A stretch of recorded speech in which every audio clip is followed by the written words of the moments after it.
accelerate, you don't accelerate in the path of your depression. Depression feels low.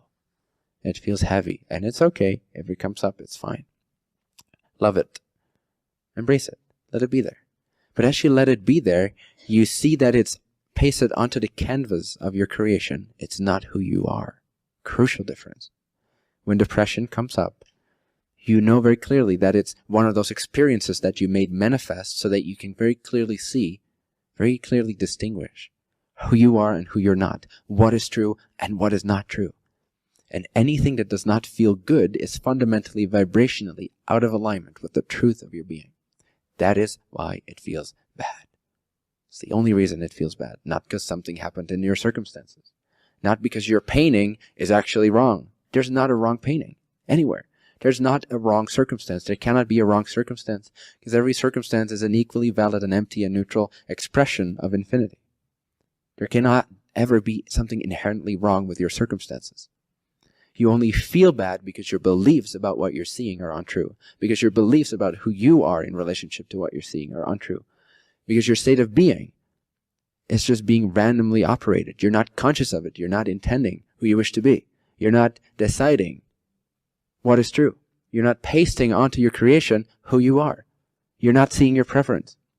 That's why you feel bad. That's why you slow down. That's why you become depressed. Again, if it happens, it's great. We're human beings. And there is this thing called ups and valleys, peaks and valleys, right? But it goes up all the time unless you really, really idolize depression and really identify with it.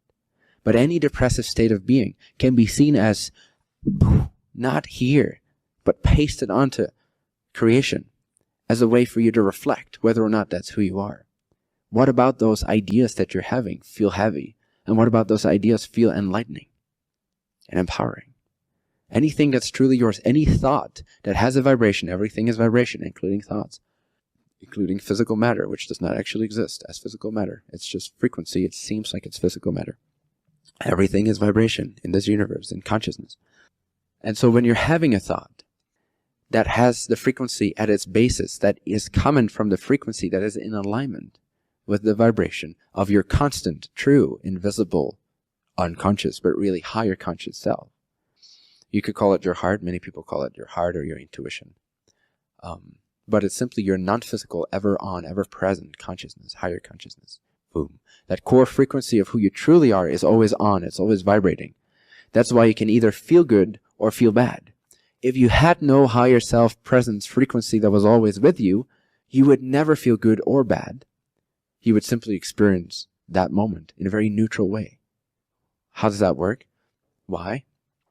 Because you feel good or bad, depending on how far you move away from that core frequency that's always on. The further you move away from that, out of alignment from that vibration, the more you will feel the distance between your true self and your positioned self.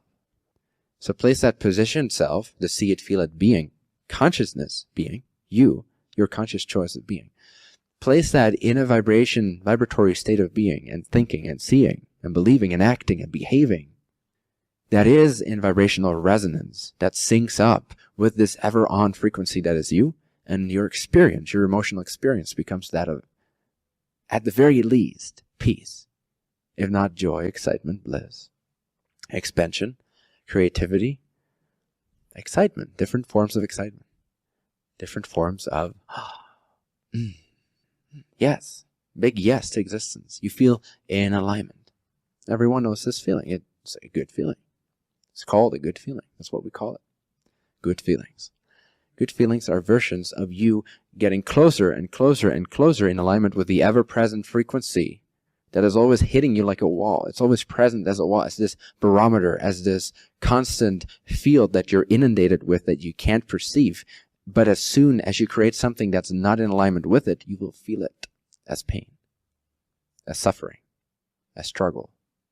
If you learn from that, see that, you manifested that reality so that you can know that that's not who you are, and you can simply start to see, feel, and be without having to even hearken back to your traumas and all these things.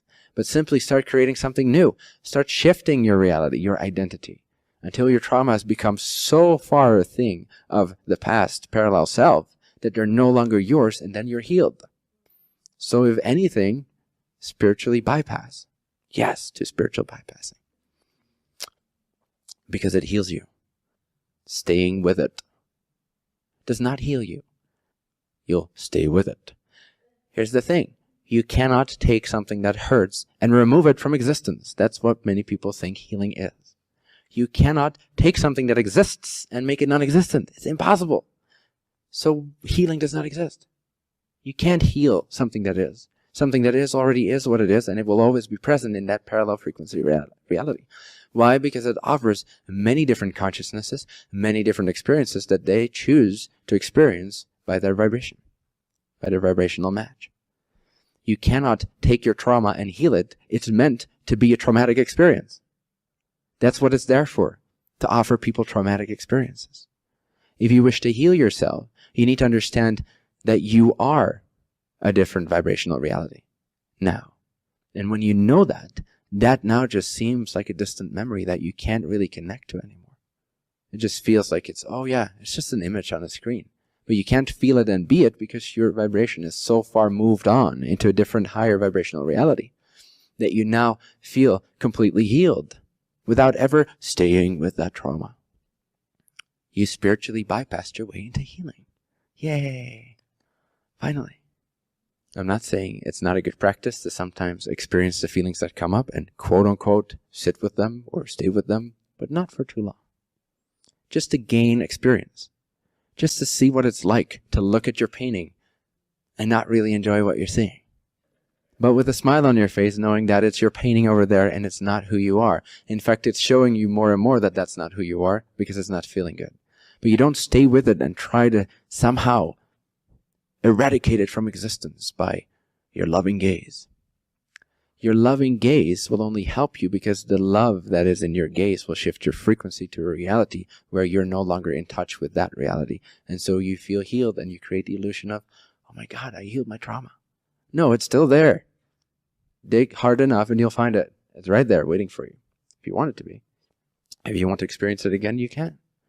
Everything that is created at any given moment in time, and since there is no time from the absolute point of view, everything that can ever possibly be created is already created. Therefore, stop fighting with reality. Stop fighting with the fact that all possibilities exist and that they are meant to exist, because infinity wishes to express itself in infinite ways, and therefore, since there is no time, all infinite ways are already manifest. Since that already exists, why not stop arguing with creation, with existence, with the way things are, and simply move on to the frequency of your presence, of your preference. See your preference, feel your preference, be your preference, and there's no argument with reality. Everyone can choose their reality. There's more than enough for everyone. There's more than enough trauma for everyone. There's more than enough happiness for everyone. We can all choose what we want to choose.